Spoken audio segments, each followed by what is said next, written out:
Yaurana, ici Raouli, et de nouvelles informations sont tombées sur l'affaire de triche de Koh Lanta la légende, et c'est très important.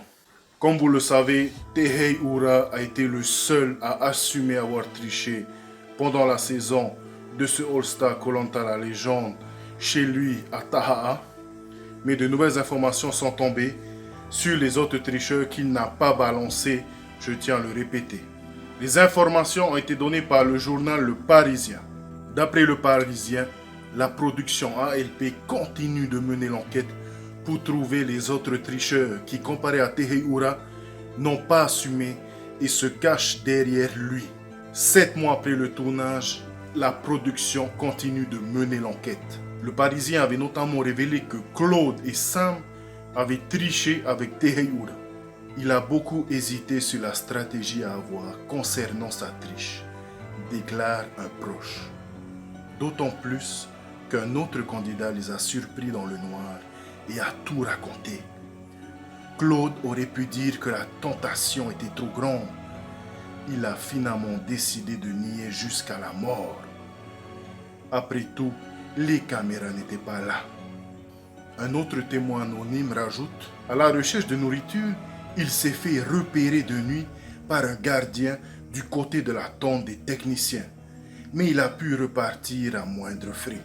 Quand tu entends ça, tu comprends pourquoi les candidats n'ont pas vraiment maigri cette année comparé aux autres éditions.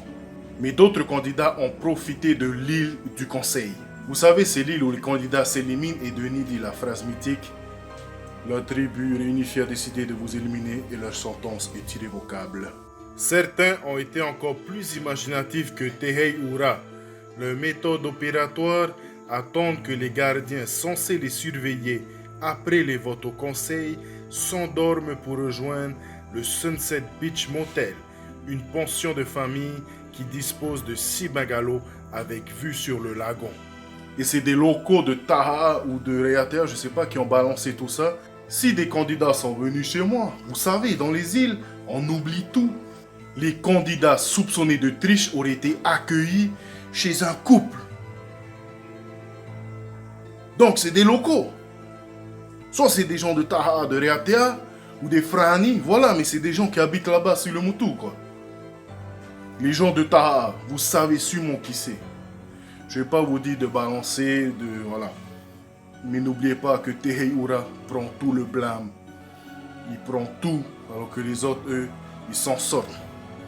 Donc voilà des informations très importantes qui sont tombées de la part du Parisien sur l'affaire. C'est pas l'affaire Tehei Ura tricheur, c'est l'affaire des tricheurs tout court. Il n'y a pas que Tehei Ura qui a triché. Lui au moins il a assumé un vrai Aito, il a tout notre respect. Mais les autres là, c'est inadmissible. Donc voilà des informations très importantes de la part du Parisien. Je ne sais pas ce que vous en pensez, mais moi, ça m'énerve. Quand je sais que Tehei Ura est le seul à avoir assumé ça, ok, c'est lui et sa conscience, c'est un gars bien, pas comme eux. Mais le seul à avoir été sanctionné, la production mène toujours l'enquête. Ok, c'est bien, mais il fallait pas l'éliminer comme ça. Non, moi je ne suis pas d'accord. Et eux, ils continuent l'aventure. Là, imaginez, c'est un tricheur qui va gagner Koh Lanta la légende alors. Hein? C'est inadmissible.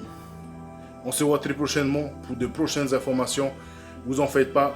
Les candidats vont balancer, ou même des gens de Tahaa, parce qu'ils ne sont pas contents en Tahaa qu'on ait fait ça, Tehei Ura et même la famille Terhoui.